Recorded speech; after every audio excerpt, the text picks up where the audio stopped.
And we are live. So thank you so much, everyone, for staying in tune and waiting for the live session. And we want to greet you with a warm welcome from the LetUsTalkIt team, which is backed up by Cogent Integrated Business Solutions, is the company behind this initiative to give back to the community through a free knowledge. And they wanted to create an informed and empowered community by this method. So knowledge can be everywhere, definitely, but as long as it is shared to the community along with the experience of the speaker, that definitely will hit different. So to start with, and let me just check because the first speaker just lost the connection, and we wanted to give her a little time for some technical reasons, because we will be speaking about anxiety here.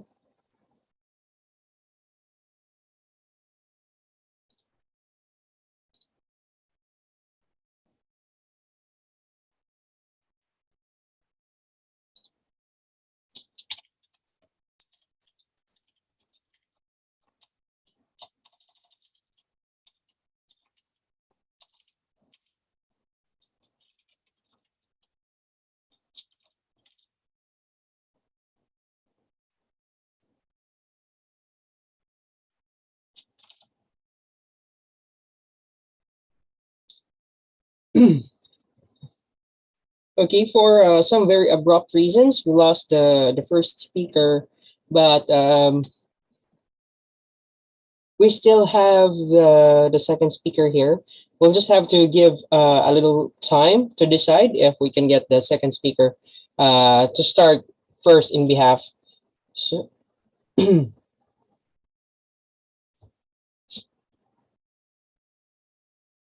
you are ready anytime, right, Ankit? Yeah, I can start anytime. The only thing is then need a complete dedicated time to discuss the topics because we'll go into the topic and then it should not be interrupted by some different, right? Because we'll be in that zone. So Yes. when I give a few minutes to check on the first speaker, I have no problem. Yeah, so we'll give it a couple of minutes, and then if she hasn't responded to anything, we'll start with the second topic, and then we'll make sure that it will not be interrupted.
All right, I think that's a little enough to wait. So we'll do the second topic first. I just sent her a message that we'll be moving her to the second spot just to make sure if she comes back, she's fully aware. But anyhow, the next topic for today is, well, supposedly the second topic, so we'll make it first.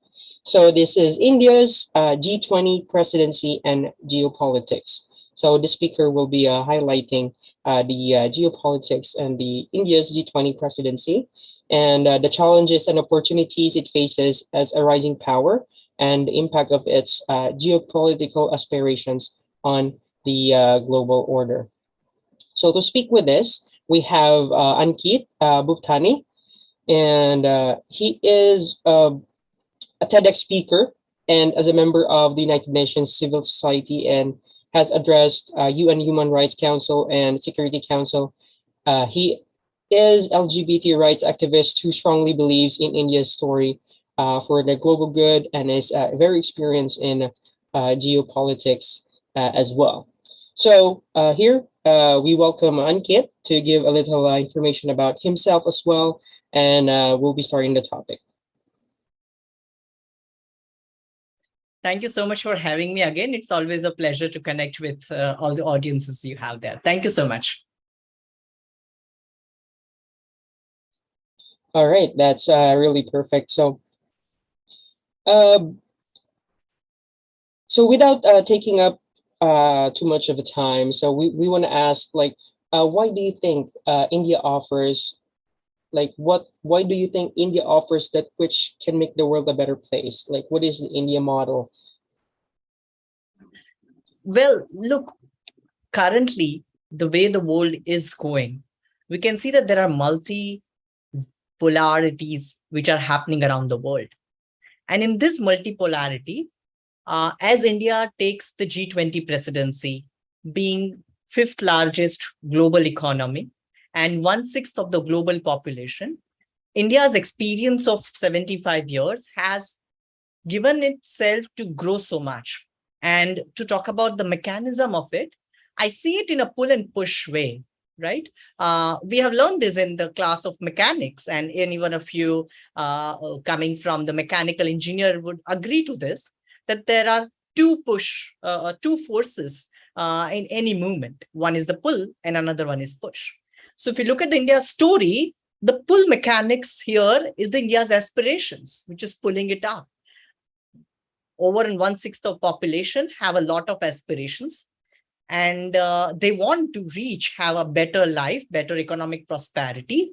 At the same time, as India tries to have this pull mechanics designed from its aspirations, there is a push mechanics of its capabilities. It is capacity to meet those aspirations. So between this pull and push mechanics, we see that India is finding its own way, navigating the world with little bit of elbow pushing here and there and making its presence felt. And that is what the Indian model is all about. So when I talk about the Indian framework, as it's posed the G20 presidency, I see that there are primarily three pillars of India's G20 presidency, or India story for that matter.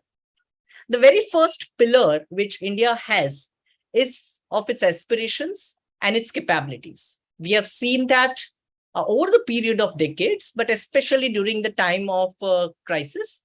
We have seen that during the time of pandemic, wherein over 50 countries got their very first doses of COVID vaccine, which had a stamp made in India, despite many other vaccine makers were much close by to them geopolitically and geographically, and yet New Delhi's planes reached there the very first with the COVID vaccine.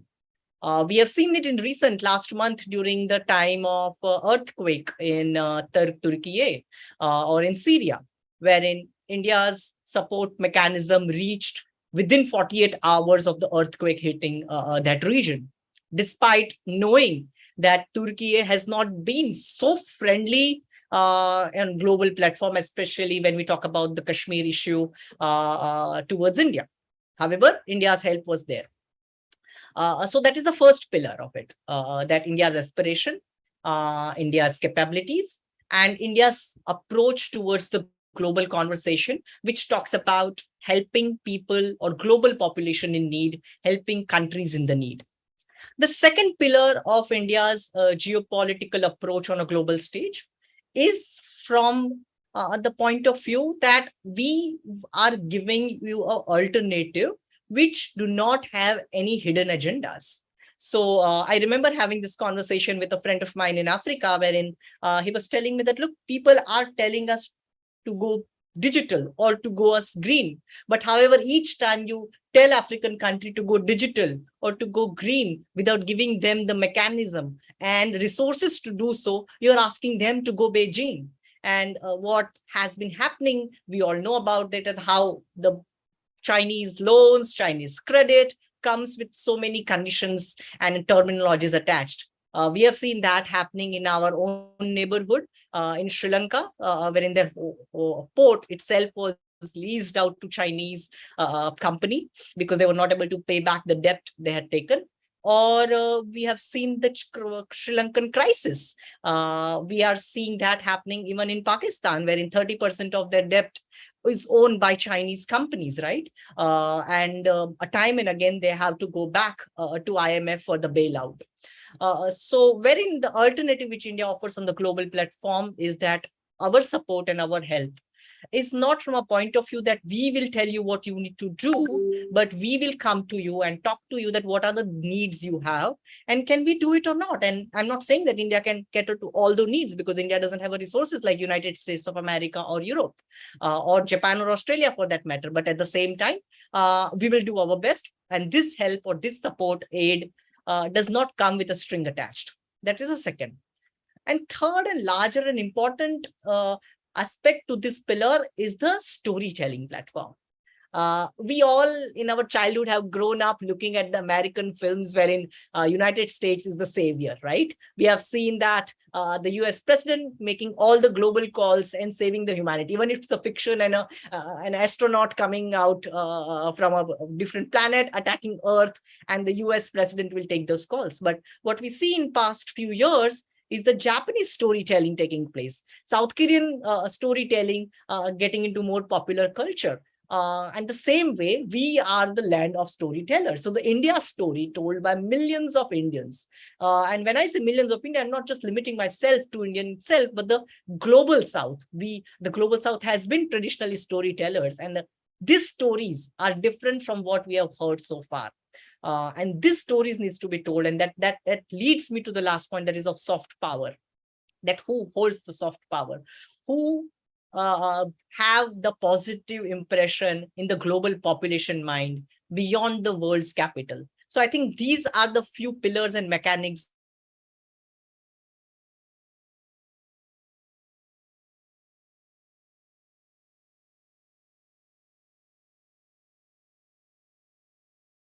Am I audible? Yes, you froze a little bit earlier. Yeah. Yeah, so I've already answered that. These are the three pillars of the India story. Yes, thank you so much for that. But just to make sure that our live viewers as well, or the other participants, and those who will be watching this recording for later, we want to back up a little bit. Can you give a break, just a brief background or details about the India's G20? So what is it about? Like what it is, what it does, how impactful it is. Look, so to give a background, why G20 is important is because the global population cannot be left out in the capitals of few countries, primarily, let's say G7 nations for that matter, because G7, although they are global superpower, are so limiting and does not reflect the ground reality of today's geopolitics and the global world today. However, what is the alternative? We have the alternative which we created after World War II, and that is the United Nations. But the United Nations, as we already know, is too big to handle. 193, 94 countries are member nations, and they are again and again, time and again, have failed in providing their commitments which they had provided during the formation of the United Nations, of this global security and peace and stability in the region. Time and again, they have failed to provide the solutions on those regions. So G7, one side is too small and does not reflect the reality of the world. United Nations is too big and again is incapable. And what do we have in between? And that is the G20. Because G20 is a good mix of a developed and underdeveloped world. G20 is a good mix of the resourceful countries and resource-driven countries, at the same time resource-aspiring countries. G20 is the platform in which the global community can come together and talk about the global challenges, keeping out their geopolitical differences as far as possible. So we have seen that after the Russia's invasion of Ukraine, or Russia-Ukraine conflict, whichever word you like to put it, the Bali Declaration was able to go through with anonymous support, including Russia, United States, and China, and all other G20 member nations. We have seen that even in India's G20 presidency currently, apart from this just last two paragraphs, we have found agreement in all other commitments so far during our G20 finance ministers meeting and G20 foreign ministers meeting. So that is what G20 brings to the global platform, that it is a practical tool platform out there to address global challenges, keeping out the global issues which are not concerning directly to the economical side of the global progress. Thank you for giving that. And they have a theme, like India's G20 has a theme, which is one Earth, one family, one future, which sounds too good to be practical in today's turbulent world. So do you think this theme is possible? Well, I hear you, because it sounds too aspirational and too poetic at times. However, we need to understand that there is a value and practicality in believing in those values as well. What India is offering, let's look at the global aid which India has given so far. I have already given an example of African region, wherein the Indian aid does not come with the conditions attached. Look at our neighborhood. We have invested in sanitation and electricity generation there. India has formed a global solar alliance to talk about the green energy and how to utilize the solar energy in much more progressive way. Before hosting the presidency of G20, India hosted the summit of Global South to understand, even if the many of the countries who are not part of G20, what are their aspirations, what are their voices, what is that they want G20 to talk about, right? So when we look at the global scenario today, especially impacted with the Russia-Ukraine conflict, we see that there is a challenge in believing in the global values, and that there is a trend towards being more practical. But I feel that there is yet value to the core unifying values we believe in, and finding a solutions together. And that's why I think that India's motto for the G20 presidency of Vasudhaiva Kutumbakam, the one world, one family, is quite apt. Thank you. And so, G20 is composed of countries. And who is the best ally of India right now in terms of relationship matters? Look, India doesn't believe in the language of allyship. If you look, all our partners, all our relations are called partners and not ally, because India doesn't believe in the language of allyship. The word allyship is a very US-centric language, which has its own roots in a certain history of India, of United States. However, if you look at the India's history, coming from its colonial past, we want to have our own independence. We wanted to maintain our own independent voice. And that's why we are little skeptical about using the word ally. And yet, finding its our own way and finding the common grounds with our partners around the world, including United States. A great example of that could be Quad, right? Look at the Quad members. You have Japan, Australia, India, and United States. And except India, all three of them are treaty allies with each other. And yet India, as a non-ally but a partner, is able to offer something to the global community. For an example, investment in STEM, investment in eco-technology, investment in green hydrogen, investment in clean energy, investment in education, and investment in agriculture, apart from, of course, talking about security dimensions of it. So the language of allyship is different because it has certain meaning, and language of partnership is different because it has another meaning. And the language of partnership, like India, many other emerging powers will feel more comfortable using, because it gives them room and space to breathe and not be under pressure, because the person sitting next to you in chair is such a superpower that you just don't have any voice, and you might just lose out your voice. So can we confirm that we have moved from a bipolar to a multipolar world order? Like, how are we able to reach there? Well, of course, we have seen the world moving after World War II from bipolar to multipolar. It was a continuous process. Unfortunately, many world leaders, including world academia person looking at the international relations, could not realize this. And last 10 years is sounding proof that we are moving towards a multipolar world. And if we look at the next 50 years from today, it will be much more diverse and much more polar than what it is today. The United States has withdrawn itself from the world commitments. We have seen that happening in Afghanistan terribly. We are seeing their withdrawal from the Middle East and vacuum being created there. So United States taking much more strategic stance on its world engagement and restraining itself where it is not necessary as per them. So that is the United States model. The China model, which challenges the world order because they think that it doesn't suit them. And the Russia model, we just want to dismantle the world order because they think that it doesn't suit them.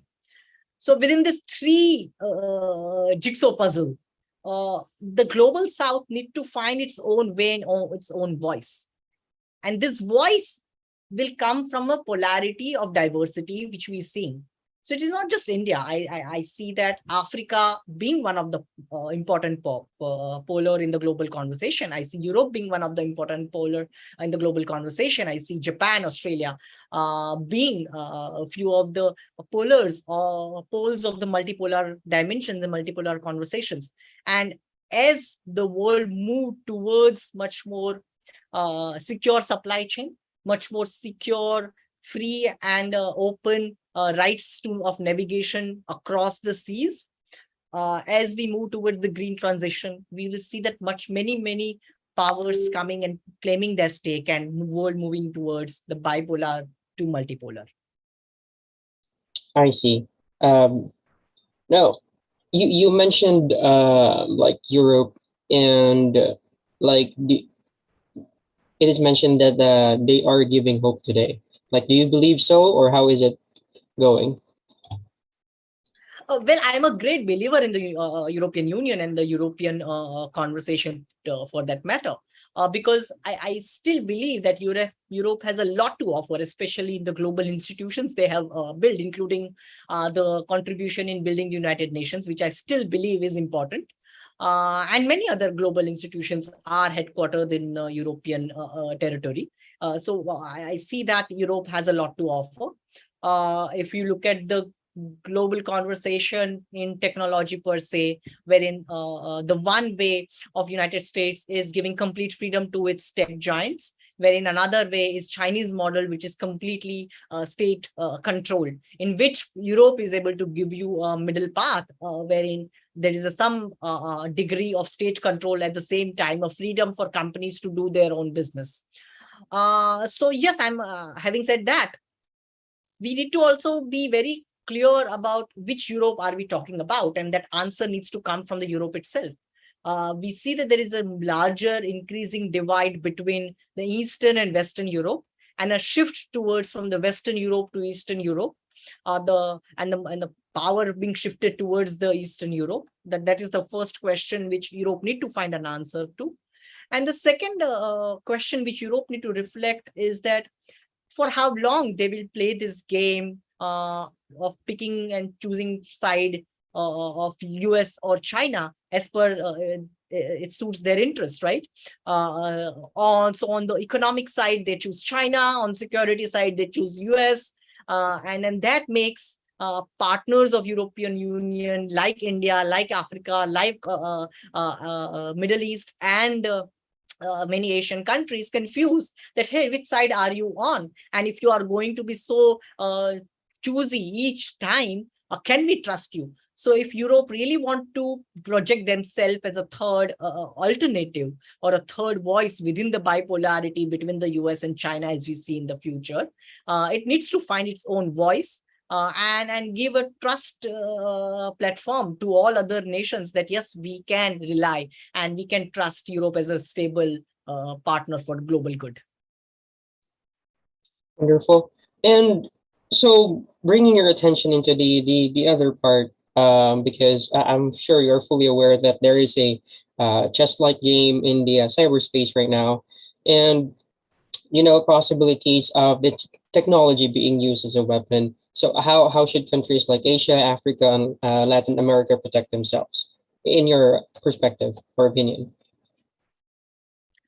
So we have seen that, right? The European Union giving a fantastic path ahead. I'm not saying it's perfect, but as far as the data protection and a freedom to the tech companies to do the business is concerned, Europe gives alternative platform than the free market economy of China and the state controlled data protection approach of China. Free market economy of US and data protection of the China.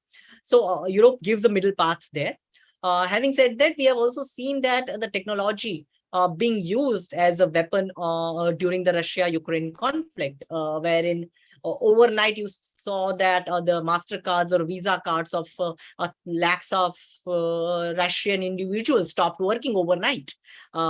If you are a business working in Moscow right now, and you had invested all your data on Salesforce, surprise to you, it doesn't work overnight because their headquarters located in Washington decided to cut you off. And all the companies, without asking questions, they completely stopped their services overnight. So as far as the data protection is concerned in the geopolitics, when technology and companies related to technology being used as a weapon, the countries like India, countries like Africa, and global power needs to reflect and find its own solution. And one of the way can be what India is currently practicing, and that is Atmanirbhar, which means that being self-reliant, wherein finding your own way out and of technology solutions. I'll give you an example. The CoWIN platform of India, which helped delivered the India's largest, world's largest global vaccination drive, wherein you get to know when your first dose of the COVID vaccine is scheduled by an SMS. Once you do registration on the platform, you get to know once you, your dose is being done. You get immediately a notification with a digital certificate which say that you have taken the first dose on so-and-so date, so-and-so time, and so-and-so person has given you that first dose at so-and-so location. It also reminds you when your second dose is due. Immediately on the second day, you go there, take the dose, and again a COVID vaccine certificate is given to you on your mobile phone digitally with a QR code, which can be verified globally. So I feel that nations need to find and invest in their own technology, which are not dependent on a country which can use the technology as a weapon in the time of a crisis or a conflict. Second, look, a good friend of mine who runs a broadcast on YouTube, during this time of a COVID-19, and it's something very interesting to reflect. So during the starting of the COVID, he was doing a podcast talking about the just a theory which was very new, covered in New York Times for the first time, talking about the Chinese leak from Wuhan of the virus. And he got a strike from the YouTube ban and say that this is something you can't talk about.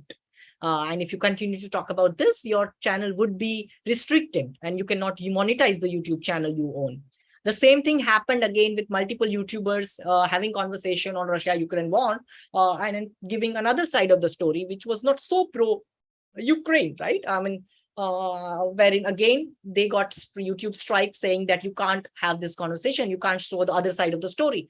So even if you want to talk about it as a news portal, you need to have a right to talk about it free and open. But because these technology companies are based in certain geography and they are impacted by the geopolitical pressures of those region, countries need to understand and think of alternative. I'll give you a last example coming from the India, which is the MyGov, right? It is not so popularly used. At the same time, I think world capital needs to understand that when it comes to delivering the service to your people and population, which really matters, and you cannot get away without delivering on those services, you need to use the technology which is developed by your own country, by your own expert within the territory, or the partners you trust. And it cannot be just based on Silicon Valley or in Beijing or in Brussels.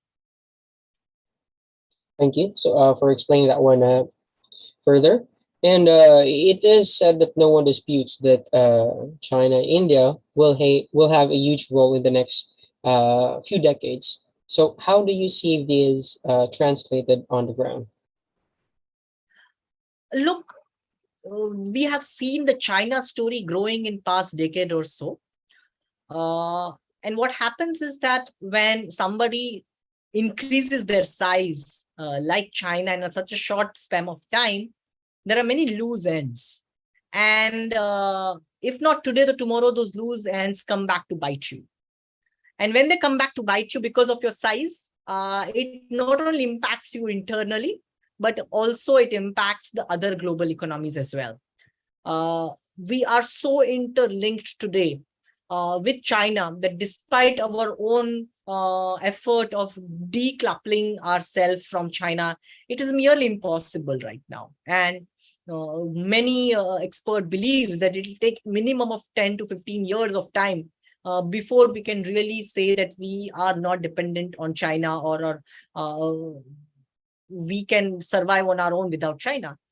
So as it was easy for world leaders to cut Russia off from the global economy and put them out of SWIFT transactions and put economical sanctions on them, let's understand it is not going to be as easy just in case China decides to attack Taiwan, because it is so interlinked. So yes, as Chinese economy grow, and it has its own shortcomings within it, and when they find their shortcomings, it impacts not only internal Chinese economy, but around the world as well. No matter how much messy, emotional, loud Indian democracy it might be, it is finding its own way of growth, which has the voice of a global South. And I can never be tired of talking about that, how inclusive that voice could be. We have proven that time and again in last 3 years, and we hope that this alternative, which is an inclusive, which is diverse, and which is equitable, will find its own way and give a better alternative to then the China model. So, like, are there futuristic views on how you would think each country should help each other to improve geopolitics? Yeah, so let's for an example, we need to understand that we don't need to find agreement on all the things we believe in. There can be, say, if your agenda is A to Z, you can find partners in your region who agree with you on A to A, B, C points, and then start working on those points with them and find the common grounds with other partners on it. There won't be marriage made in heaven, finding a soulmate on which you agree everything. Hey, come on, we don't even agree with our own partners and spouses on everything we believe in. So forget about that, finding that on a geopolitical and global platform. We need to have an interest-based grouping, then this cultural or value-based grouping, wherein if you believe in green technology, I believe in green technology, I have finance, you have technology, can we find a way to find a solutions together, right? Do we have a market out there available who can buy these products, give us more revenues? If yes, let's tap on those market as well. So finding a way in which we find partners who have shared interest is the way ahead, rather than finding a way in which we say that, hey, let's come on platform together and we find out an agenda to talk about, because when we do that, we will find a lot of disagreement. That is true. And basing from what you have mentioned, so what do you think is keeping or preventing those things to happen in the future? First of all, the internal interest of the countries and raising nationalism per se in various countries can stop this global transaction from happening. That can be one of the challenge. Another challenge can be that they may not have enough resources, and resources has been a challenge for time and again. We have seen that happening during the COP26, when countries came on board, announced big promises to the world countries, and did not promise 2 years down the line even 50% of their numbers, unfortunately, right? So the resources can be a second challenge. And the third challenge is that what is happening outside the room can impact what is happening inside the room. You and me can come together with the agenda to talk about technology in one room. But then your interest, which has nothing to do with the technology, may be against my interest, and we bring those differences within the room on which it doesn't have any place. We have seen that happening in G20. That's why we are not able to get the complete agreement during the finance ministers meet and foreign ministers meet to the complete statement. And we as a chair need to give a separate statement on the last two paragraphs of the G20 agreement, right? So what is happening outside the room should not impact the inside the room, but geopolitics of today's is stopping us from doing it. So I think these are the three major challenges in finding convergences and shared interest, and in that going ahead, in my understanding. Wow, fantastic. Thank you so much for sharing your view about that. And for the final thing, from a geopolitical standpoint, like what keeps you awake at night or what gives you a good night's sleep? Nothing keeps me awake at night, but definitely something which really gives me a good night's sleep is when I go to the cities of our various countries and beyond capitals, right? I'm not so much more hopeful about what India as a nation could offer, what US as a nation could offer, what China, Russia, Japan, Australia, Taiwan as a nations could offer, as much as I am hopeful what Bengaluru, Mumbai, Washington, New York, Beijing can offer, right? We are seeing that many young entrepreneurs taking up the challenge of addressing various global issues, from climate to hunger to sanitations and so on and so forth. If somebody is going to deliver maximum on our SDGs, that are going to be our young entrepreneurs thriving within our metro cities of our various countries. So I think what really gives me hope and what really gives me a good night's sleep are not the G20 chambers, are not the United Nations buildings, are not the global conversations happening in the world capitals, but in the metro cities and entrepreneurial attempt or strive to address the global challenges. And that is something which we all are shared part to. You and me may not be in the UN room where the policies are being framed. You and me may not be there in the G20 room where the joint declaration is being framed. But you and me are very much there in the global cities where we are trying to find the solutions to the global issues. Perfectly said. Thank you so much for that one. And I guess we'll have to give room for questions as well to our attendees. I'm checking on the live section as well if there are any questions with regards to your statement or the topic given. But much of it, it was really splendid. Thank you so much. And we really appreciated your presence here. So, yep, anyone would like to give their questions as well with regards to the topic?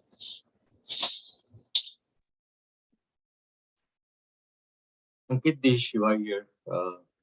Thanks for the conversation and nice, insightful thoughts that you have shared. So, one thing of late, what's happening on this Khalistan movement and all that is going around?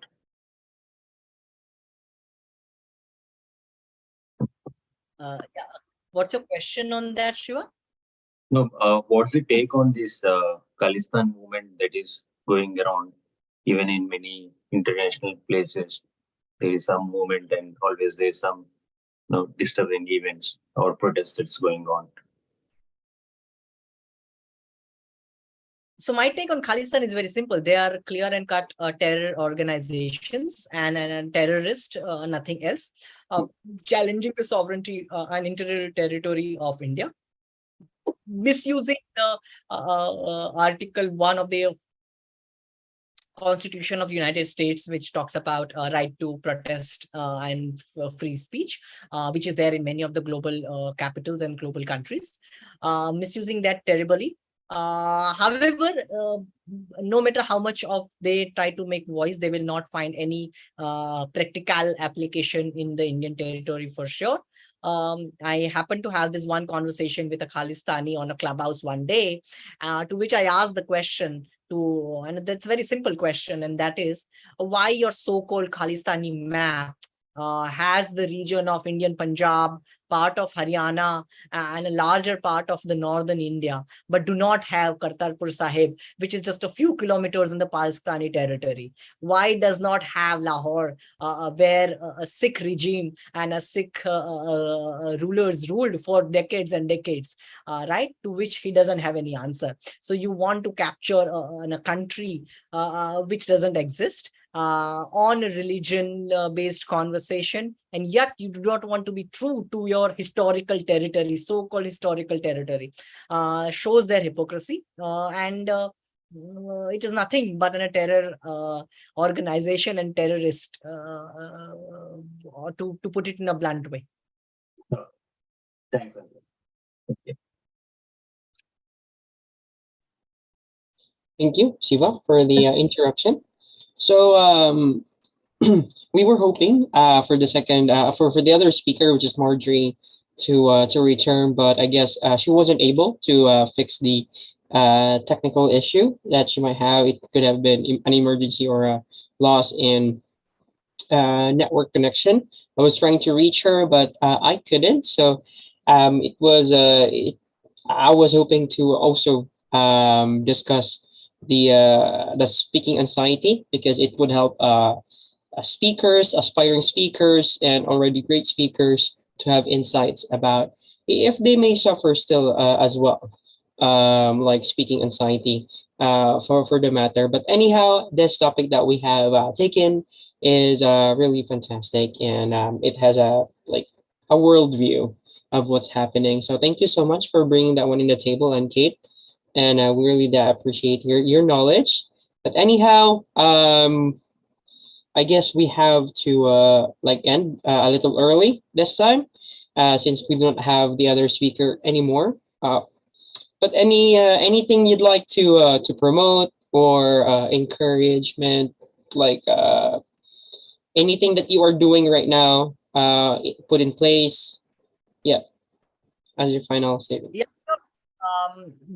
If you like the conversations on geopolitics or otherwise, if any one of you want to connect, my socials are Citizen Ankit, CITIZENANKIT, on all the platform on Twitter, Instagram, LinkedIn. @Citizen Ankit is my social handles on which you can reach out to me, and we can continue this conversation beyond this event of today. So thank you so much for having me again.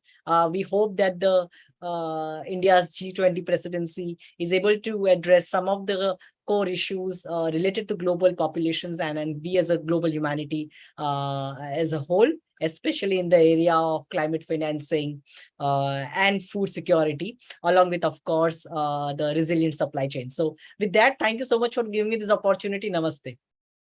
Thank you so much, Ankit, and also thank you so much for everyone who have joined and who has watched and will be watching this recording for later. So we appreciate your time and your effort, and we would like to invite you again next Wednesday.